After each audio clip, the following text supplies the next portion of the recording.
지난 주일 하나님의 말씀을 전하면서 여러분들에게 매우 중요한 두 가지 질문을 던졌었습니다. 그 두 가지 질문이란 첫째로 여러분은 구원을 받으셨습니까? 두 번째 질문은 여러분은 예수님을 믿으십니까? 이 두 가지 중요한 질문을 던졌었습니다. 오늘도 하나님의 말씀을 전하면서 두 가지 질문을 던지면서 시작하려고 합니다. 첫 번째 질문은 여러분은 영생, 영원한 생명을 얻으셨습니까? 영원한 생명이 여러분들에게 있으십니까? 이 질문입니다. 지난주 뉴스에 사우디 왕이 죽었다는 소식과 더불어 수많은 재산이 18조인지 16조 원이 있었지만은 그의 초라한 죽음에 대해서 뉴스를 많이 나왔습니다. 여러분들은 죽음 후에 영원히 산다는 사실을 믿으십니까? 영원한 생명.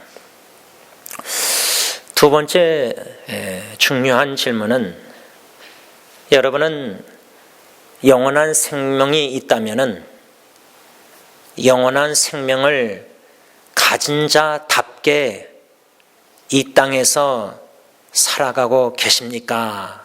라는 질문입니다. 이 질문이 무슨 뜻일까? 네 가지 질문이 다 연관성이 있습니다. 당신은 구원을 받았습니까? 그 질문은 당신은 영원한 생명이 있습니까? 동일한 질문이라 생각합니다. 어떻게 구원을 받습니까? 어떻게 영원한 생명을 얻을 수 있습니까?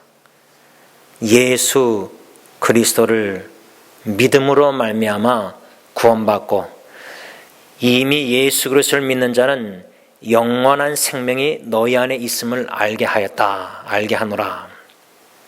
예수를 믿는 자는 이미 영원한 생명이 있습니다. 그러면 마지막 질문, 영원한 생명이 있는 자답게 살라. 이 말씀의 뜻은 천국 백성답게 살라. 그 말은 천국 백성답게 시민권자로 이 땅에 살아간다는 말은 예수님의 이중계명, 하나님을 사랑하고 이웃을 사랑하며 순종하며 살아가는 삶이 바로 천국 백성답게 살아가는 삶이다. 영원한 생명을 이미 얻은 자는 하나님을 사랑하며 이웃을 사랑하면서 천국화 이뤄나간다. 그 말입니다.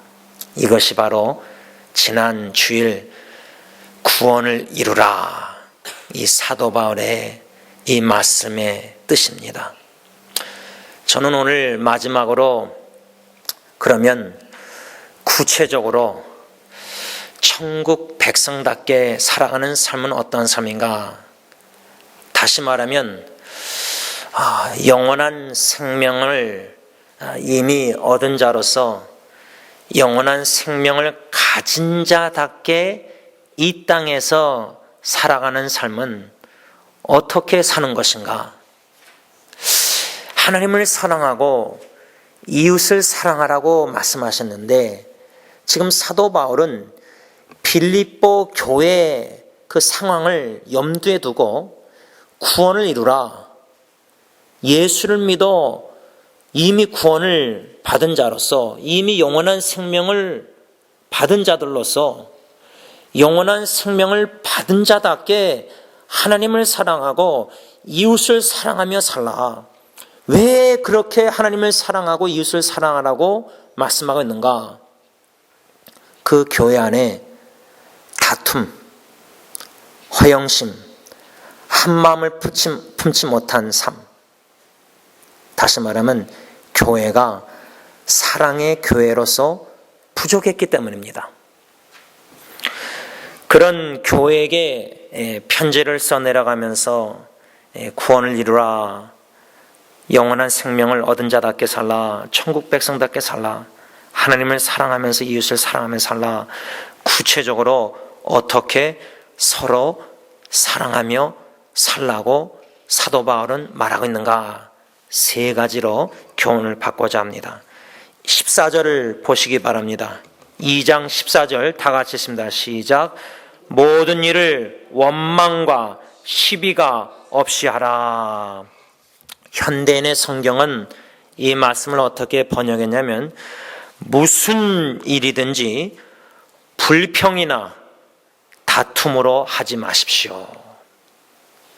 교회 안에서 형제자매들이 주님을 섬기고 주님의 일을 할 때에 원망과 시비가 없이 하라, 불평과 다툼이 없이 하라. 왜 이렇게 말씀하였을까? 지난주 새벽기도 이틀 동안 똑같은 문맥 말씀을 가지고 설교를 하였는데, 출애굽기 15장, 16장, 17장 석장 말씀에 보면은 출애굽 당시 이스라엘 백성들이 광야에서 불평하고 원망하는 이야기가 나옵니다. 출애굽기 15장에는 마라라는 쓴물, 물이 써서 마시지 못하니까 원망하고 불평했습니다. 출애굽기 16장에는 고기와 떡이 없어서 불평 원망했습니다. 17장에는 또다시 물이 없어서 원망했는데, 어느 정도로 원망했느냐? 주님의 종 모세를 돌로 치고자 할 정도로, 그 정도로 원망하고 불평했다, 그 말입니다. 저는 그 말씀을 묵상하고 또 묵상하고 설교하면서, 아니 홍해바다를 하나님의 기적으로 능력으로 건짐을 받고 바로와 모든 군대가 심판을 받아서 멸망했는데, 마라라는 쓴물을 달게 하셨는데 15장에서 17장에 물이 없어서 또 불평하고 또 원망하는가? 그게 바로 우리의 모습입니다. 여러분, 왜 우리가 불평합니까? 나도 모르게 자꾸만 불평스러운 말이 소리가 나옵니다. 짜증나고 무엇이 없고 뭐가 힘들고 불편하면 자꾸만 불평의 소리를 냅니다. 교회 안에서도 자꾸만 불평의 소리를 냅니다. 사도 바울이 빌립보 교인들에게 당신들이 진짜 예수를 믿어 구원을 받았으면 구원을 받은 자답게 구원을 이루라, 영원한 생명을 가진 자답게 천국 백성답게 살라, 서로 사랑하며 살라. 서로 사랑하는 삶은 모든 일을 불평과 다툼이 없이, 원망과 시비 없이 하는 거다. 우리가 불평하는 이유는 불만족이 있기 때문이다. 물이 없어서 만족이 없고, 갈증이 있는데 물은 없으니까, 또 고기가 먹을 게 없어서 또 불평하고, 무엇이 없어서 불만족이 있으니까 자꾸만 불평하는 겁니다. 근데 이 불만족, 물이 있으면은 만족해서 이제 불평 안 할 것 같습니까? 그런데 또 고기가 없다고 이제 원망 불평합니다. 무엇인가 채워지면은 또 다른 것이 없어서 채워지지 않으니까 불만족 속에서 또 원망 불평합니다. 그러니까 불평은 끝이 없습니다. 왜? 불만족이 항상 있기 때문에. 참된 크리스천이라면은 시편 23편, 여호와는 나의 목자시니 내가 부족함이 없으리로다. 우리가 불평하는 원인은 불만족인데, 불만족하는 원인은 뭐냐? 불신입니다. 불신. 물이 없지만, 고기가 없지만 전능하신 하나님께서 애굽에서 행한 일과 광야에서 행한 모든 기적들을 생각하고 하나님을 전적으로 믿는다면 무리 없지만 하나님께 감사. 왜? 일용할 양식을 꼭 주신 하나님이니까. 반드시 쓴물도 단물로 만드실 수 하나님이고, 그 하나님을, 선한 목자 되신 주님을 전적으로 믿고 신뢰한다면 주님 한 분만으로 만족하기 때문에 세상에 이게저게 없다고 불평하고 불만족 속에서 그렇지 않습니다. 나는 주님 한 분만으로 만족해. 그래서 시편 기자가 여호와는 나의 목자시니 내게 부족함이 없습니다. 푸른 초장, 쉴만한 물가, 그때뿐만 만족하고 주님 선한 목자 아닙니다. 사망의 음침한 골짜기를 다닐지라도, 생사의 갈림길에 놓여 있을지라도, 그런 극단적인 위기 상황에 있을지라도 내가 무엇이 없고 나를 건져주는 사람이 없고 이게 없고 저게 없어서 불평하고 불만족, 그게 아닙니다. 목자 되신 주님 임마누엘 나와 함께 하시기 때문에 우리와 불평보다 감사합니다. 찬양합니다. 이게 바로 참 크리스찬의 삶입니다. 저는 출애굽기 당시 이스라엘 백성들의 불평하는, 반복적으로 불평하는 모습들을 다시금 묵상하면서 시편 23편도 생각났고, 또 빌립보서 뭐가 있죠? 궁핍할 때나 풍부할 때나 나는 자족의 비결을 배웠다. 내게 능력 주신 자 안에서는 내가 모든 것을 할 수 있다. 사도 바울은 주님 한 분만으로 만족하는 자족의 비결을 배웠습니다. 그 주님이 나를 궁핍하게 하실지라도 나는 감사. 왜? 하나님의 선하신 뜻이 있으니까. 그 주님이 나를 풍부케 하실지라도 나는 감사. 주님의 뜻이 있으니까. 심지어 사도 바울은 고린도서에 보면은 육체의 가시를 리무브, 나한테 좀 없애주세요. 기도했는데 기도응답이 없습니다. 그때 주님이 뭐라 하십니까? 내 은혜가 내게 족하도다. 족한 은혜가 있으면은 불만족이 없죠. 주님 한 번으로 만족하고 주님의 은혜로 만족하면은 궁핍하나 풍부하나 가시가 있으나 없으나 찔리나 아프나 평안하나 자족, 만족, 주님 한 분으로 만족하는 사람은 불평의 소리를 자꾸만 습관적으로 내지 않습니다. 오히려 하나님 감사합니다. 왜 가시가 있는지, 왜 궁핍한지, 왜 이게 없고 저게 없는지 하나님 뜻은 모르겠지만 주님의 분명한 선하신 뜻이 있는 줄 믿습니다. 요셉도 감옥에 억울하게 누명 쓰고 가족도 없고 이것도 없고 저것도 없고 그랬지만 합력해서 선을 이루시사 총리가 되게 해서 모든 생명을 야곱과 이스라엘 백성을 건져내는 그 하나님의 목적을 알게 되었지 않습니까? 이게 바로 신앙인의 자세입니다. 주님 한만으로 만족, 자족, 항상 감사하는 생활. 그런데 빌립보 교회 성도들 주님의 몸된 교회 열심히 섬기면서 열심을 내니까 불평하는 겁니다. 열심히 섬기지 않고 그냥 대충 교회 왔다 갔다 하면은 뭐 열심히 개입도 안 하니까 교회가 어떻게 돌아가는지 뭐 자꾸만 부족한 게 안 보이고 그냥 예배만 드리고 가면은 뭐 특별히 교회 불평할 일이 뭐가 있습니까? 근데 열심히 섬기다 보니까 왜 일을 이렇게 하지 목사님이? 왜 당회가 이렇게 하지? 왜 저분은 저렇게 교회를 이렇게 자꾸만 보입니다. 못하는 게. 부족한 게 자꾸만 보여. 내 입장에서 부족한 거죠. 자기가 부족한 건 모르고 내 입장에서 상대방이 부족한 게 보이는 겁니다. 그러니까 조금씩 참다가 견디다가 나도 모르게 불평 섞인 소리가 자꾸만 나옵니다. 왜? 불만족이 있으니까 교회. 빌립보 교회가 그랬다는 겁니다. 그래서 불평이 있었고 더 나가서 어떻게 했죠? 다툼이 교회 안에 있었습니다. 어저께 어떤 사모님이 자기가 남편과 섬기는 부교육자로 섬기는 교회가 너무나 지금 어려운 가운데 있는 것을 나누면서 이민교회 미국에 사는 동포들은 한국교회를 어떻게 바라봅니까? 그래서 제가 잘은 모르지만 한국교회를 걱정하고 부정적인 면을 좀 보는 것 같습니다. 잘은 모르겠지만 자기 교회는 지금 그렇다는 겁니다. 전임 목사님이 성스캔들로 아직도 지금 노예에서 고소 맞고서 노예가 갈라질 정도로 지금 돼 있나 봅니다. 목사님에게 성추행당한 자매들은 상처와 아픔 속에 있고 사과를 받지 못하고, 이런 교회의 모습 속에서 교회 한국 사람들이, 시민들이 교회를 어떤 시각으로 바라보고 있겠습니까? 여러분들이 전도할 때 어떻게 교회를 사람들이 지금 바라보고 있습니까? 너나 잘하십시오, 이런 말 듣지 않겠습니까?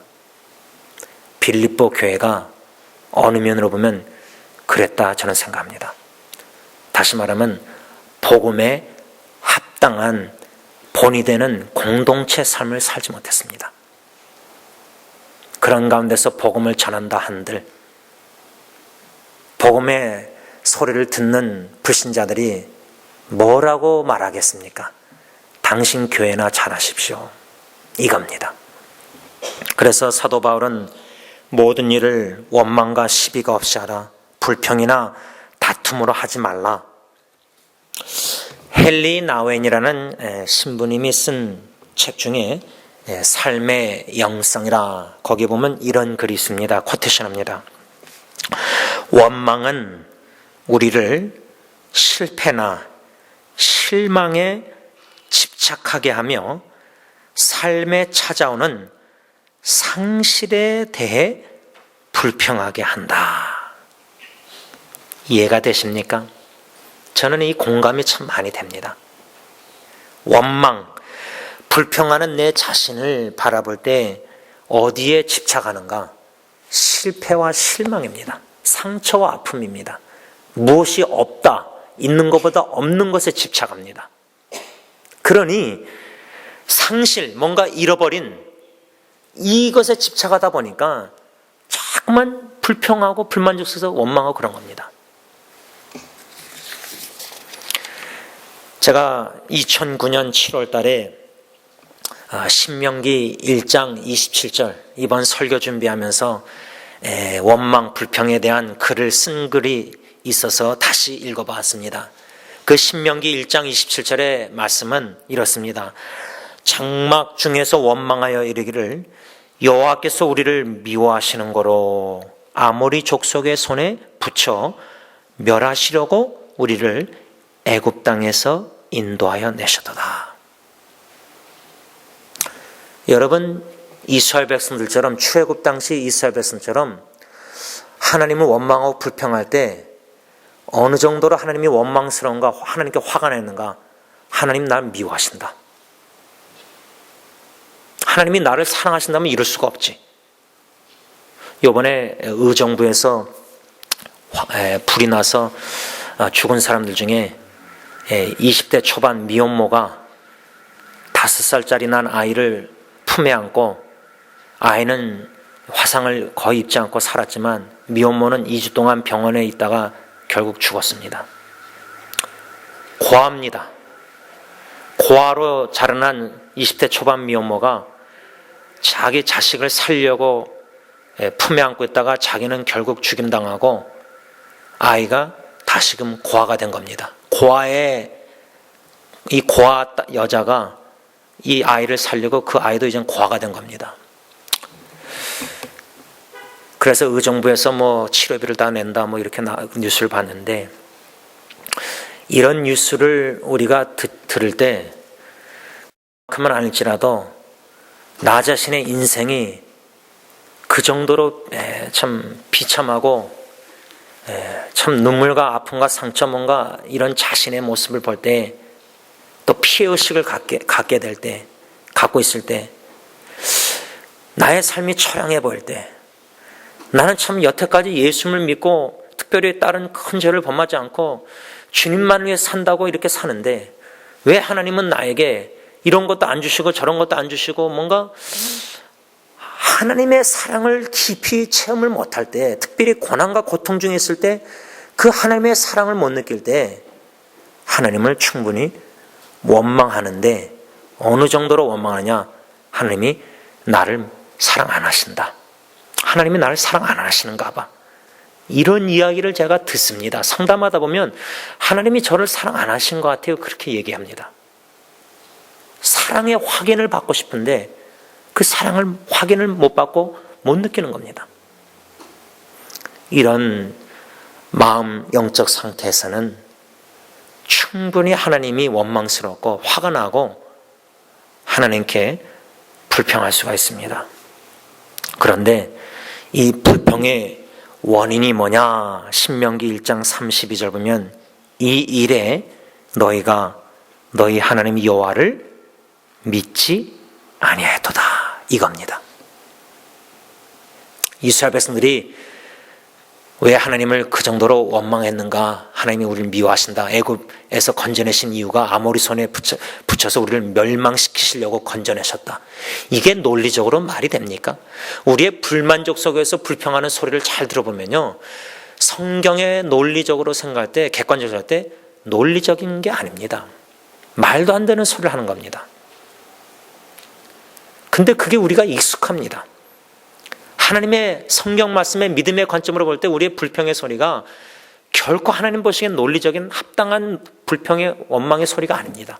그런데 불신앙 속에서 그런 논리적이지 않은 말도 안 되는 불평 원망 소리도 하나님은 들으시고 출애굽기 16장 고기와 떡을 질리도록 배불리 먹여주신다 그 말입니다.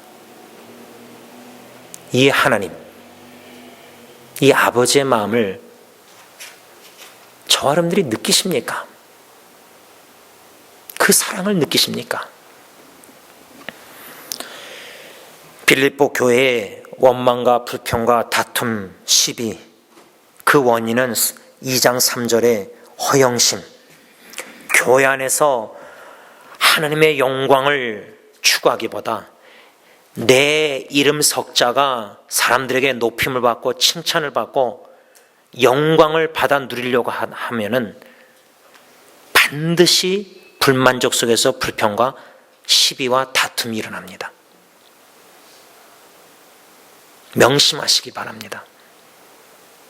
하나님의 영광을 입술로 추구한다 하지만 마음으로는 헛된 허영심이 있으면은 분수에 넘치는 생각을 가지고 내 영광을 추구한다면은 반드시 불만족, 불평, 원망, 다툼까지 일어납니다. 그게 바로 빌립보 교회의 불완전한 교회의 현주소였습니다. 그래서 사도 바울은 이들에게 원망과 시비가 없이 하라 하면서 그 이유가, 그 목적이 뭐냐? 왜 교회 안에서 우리가 다툼과 불평, 원망 이렇게 하지 말아야 되느냐? 그 목적이 뭐냐? 15절 보시기 바랍니다. 다 같이 읽습니다. 시작.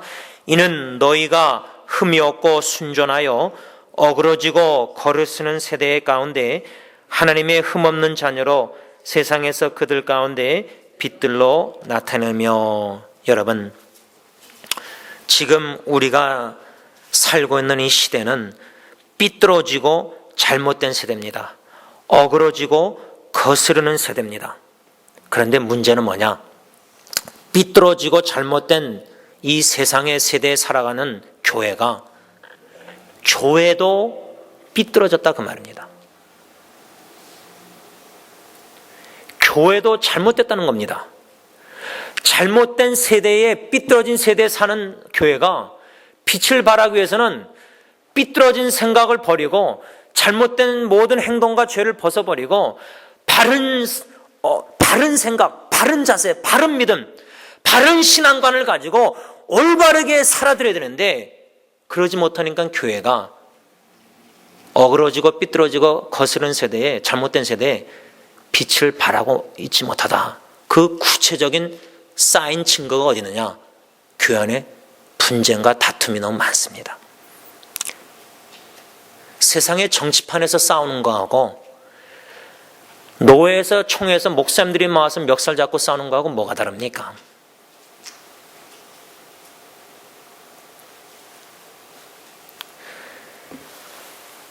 지난주에 참 부끄러운 뉴스가 또 하나 나왔습니다. 제가 실제로 목격한 적도 있었는데 한국교회는 땅이 좁으니까 교회를 크게 졌는데 주차장이 모자랍니다. 그럼 주차장이 모자라다 보면은 커뮤니티 이웃 시민들하고 예수 안 믿는 시민들하고 다툴 수 있는 그런 상황이 자꾸만 나옵니다. 지난주 뉴스에 어느 모 교회에 차 주차 문제로 시비가 붙은 겁니다. 어느 집사하고 아마 집사님이 거기다 주차하면 안 됐었나 본데 주차를 했나 봐요. 시민이 해야 되는 건가 본데 아마 시민이 그 자리를 산 건지 시에다가 돈을 내고 자기 자리로 샀나 본데 그래가지고 그 집사하고 이 불신자 시민하고 이 시비가 붙었는데 문제는 뭐냐? 그 집사 다니는 교회 장로님이 이 불신자분에게 전해서 위협을 가한 겁니다. 갑질을 한 거죠. 갑질.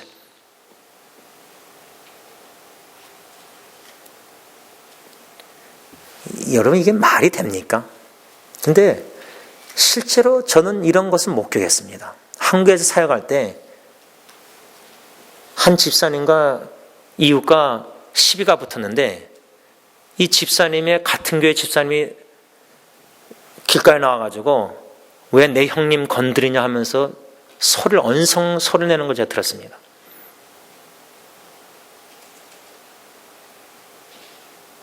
근데 그 안수 집사님 됐어요, 보니까. 여러분, 이런 교회의 모습이 어그러지고 삐뚤어지고 잘못된 세대에 똑같이 잘못되고 똑같이 삐뚤어져 있는 겁니다. 교회가, 크리스천들이, 직분자들이. 그래서 사도 바울은 빌립보 교회 성도들에게 편지를 쓰면서 모든 일을 무엇을 하든지 불평과 다툼, 원망, 시비 이렇게 하지 마십시오. 그 목적은 뭐냐? 어그러지고 거스르는 세대 가운데서 삐뚤어지고 잘못된 세대 가운데서 여러분이 흠없는 하나님의 자녀로, 흠이 없어야 되는데 흠이 없는 하나님의 자녀로 깨끗하고 순수하게 살 수 있을 것이며 하늘의 별처럼 빛날 것입니다. 빛된 하나님의 자녀로 어두운 세상에 빛을 발하게 하기 위해서. 근데 빌립보 교회뿐만 아니라 지금 많은 우리 한국 교회가, 세상 교회가, 세상에 있는 교회가 예수님의 빛을 환하게 어두운 세상에 더 어두면서 환하게 비춰야 되는데 어둠에 다 져가지고 같이 삐뚤어지고 같이 다 어그러지고 잘못되고 순수함을 잃고 흠이 많고, 그러니 뭐 교회와 세상과 뭐가 다를 게 있습니까? 그러면 이 사도 바울의 말씀이 우리 승리 장로교회에 어떻게 적용이 되어야 되느냐, 이게 이제 저의 고민이고 질문이고 기도 제목입니다. 감사한 것은 좀 말씀을 정리하면서 1년에 작년에 뭐 한 4번 했습니까? 지역사회 봉사 섬김, 우리 교회에서 식사를 잘 준비해서 대접하는 거, 금년도 들어서서 1월 첫째 주일부터 시작을 그렇게 했습니다. 음식 대접. 뭐 엘플 넣고 사오고 또 여러분들 이거저거 사오고 또 각자 준비하고, 이런 지역사회 봉사가 무슨 소용이 있을까 이런 생각하실 수도 있겠지만 저는 절대 그렇게 생각 안 합니다. 지난 수년 동안 10년 동안 이렇게 1년에 4번이라도 개절기 때마다 섬기는 거, 그거하고 만일 우리 교회가 뭐 히스패닉 사역하고 영어 사역, 코리안 사역이 있는데 히스패닉 사역분들이 한국 사역분들에게 차별을 받고 무실당한다, 이런 소문이 난다. 지난번에 화요일날 온누리교회에서 와서 식사 대접 LCC 식사 2불씩 파면서 전도할 때 남미 사람이 들어온 거를 막았다, 뭐라 그랬다. 제가 그 말을 듣고 좀 화가 났습니다. 근데 참고 그냥 장로님에게만 알아서 잘 목사님에게 상황을 파악하시고 말씀 전해달라 부탁했는데, 타 교회나 타 이와 코럴도 이제 저희 교회를 토요일마다 사용했었는데, 오랫동안 사용했는데, 이런 분들이 그룹이 우리 교회 와서 사용할 때 우리 교회 분들은 이게 익숙하고 겸손히 서로 사랑하고 히스패닉 영혼들도 교인들도 한 가정으로 품고 서로 이해하고 언어가 다르지만 이렇게 익숙해졌는데 다른 분들이 우리 교회 건물을 사용할 때 처음에 이런 실수를 범해요. 이와 코럴도 처음에 사용할 때 제가 화가 난 일이 하나 있었는데 좀 심하게 하면 우리 한국 분들이 몰상식합니다. 상식에 벗어난 말과 행동을 합니다. 기독교인들이. 기본이 안 됐다는 겁니다. 직분자들이. 그래서 이런 일들을 당해서 어떻게 해서든 지혜롭게 막고 방어하고 예방해서 승리 장로교회는 히스패닉 영혼들을 한국 사역이 한국 사람들이 품는다. 지금 이민사회에 식당에 가서 남미 사람들이 다 일할 때 종업원들 한국 사람들 주민들이 얼마나 무시합니까? 제가 그래서 여러분들 처음에 예배드릴 때 멕시칸이란 말도 우리 대신대로 사용하지 마십시다. 맞는 말이지만 뉘앙스가 부정적인 의미를 포함하고 있습니다. 근데 여태까지 여러분들이 참 잘하셨습니다. 제가 볼 때 여러분들이 참 히스패닉 사람들을 참 사랑하고 품고 참 베풀고 해서 이 지역사회의 히스패닉 분들이 참 승리장로교에 와서 연합예배 드려갈 때 참 화목한 가정적인 모습 그걸 느끼고 갑니다. 떠날지라도 한 번 왔다 갈지라도. 이게 그리스도의 빛과 향기를 드러내는 게 아닙니까? 이 일에 더욱더 우리가 힘을 쓰되 특별히 불평하지 마십시다. 원망하지 마십시다. 시비가 없어야 되고 교회 안에 다툼이 없어야 됩니다. 그리스도의 사랑으로 서로 겸손히 섬기면서 사랑하면서 화목하게 한 가정답게 교회가 하나님을 섬기고 지역사회 이웃을 섬길 때 승리장로교회 비록 작은 공동체지만 사랑의 교회, 말로만 사랑의 교회가 아니라 진짜 그리스도의 사랑의 교회, 사랑의 공동체로 이웃에게 그리스도의 빛과 향기를 흠이 없는 교회로 드러내는 그런 승리교회로 주님께서 계속해서 세워주시기를 간절히 기원합니다. 기도하겠습니다. 하나님 아버지, 주님의 몸된 승리장로교회 우리가 기도하고 기대하는 대로 주님이 세워주지 아니하심을 감사합니다. 주님의 뜻대로, 주권적인 뜻대로, 주님의 계획대로, 주님의 방법대로 주님의 교회를 세워주시오니 감사함을 드립니다. 그리스도 중심된 꿈을 가진 일꾼들을 교회 자체 내에서 세워주시고 파송하여 주시사 여러분들이 딴 나라에 가서 주님의 복음을 전하고 사랑을 전하고 식사를 대접하고 옷을 제공하고 베풀고 그리스도의 향기를 드러내게 하시니 감사함을 드립니다. 한 교회에 새 언어, 새 문화, 새 사역이 공존한다는 것 자체가 벌써 10년째, 11년째가 이렇게 돼갑니다. 하나님의 은혜가 아닐 수 없습니다. 하나님, 우리는 그리스도 안에서 하나입니다. 한 가정입니다. 가정인 식구가 서로 사랑하기 때문에 불만족 속에서 불평하고 다투고 싸울 수도 시비가 있을 수 있겠지만 하나님 더 깊은 넓은 높은 많은 그리스도의 사랑을 더 깊이 깨달아 알아서 성령 하나님 사랑의 열매를 더욱더 충만히 맺으셔서 성령 충만해서 서로 허물을 덮어주고 서로 사랑을 하고 서로 섬기고 서로 베푸는 기쁨 나누는 기쁨을 더욱더 충만히 맛보는 교회 식구들이 다 됨으로 말미암아 지역사회뿐만 아니라 이민교회 또 인터넷상에서 승리장로교회 주님의 사랑의 공동체 교회로 빛과 소금의 역할을 잘 감당하게 하여 주시옵소서. 예수님의 이름으로 감사하며 기도를 올리옵나이다. 아멘.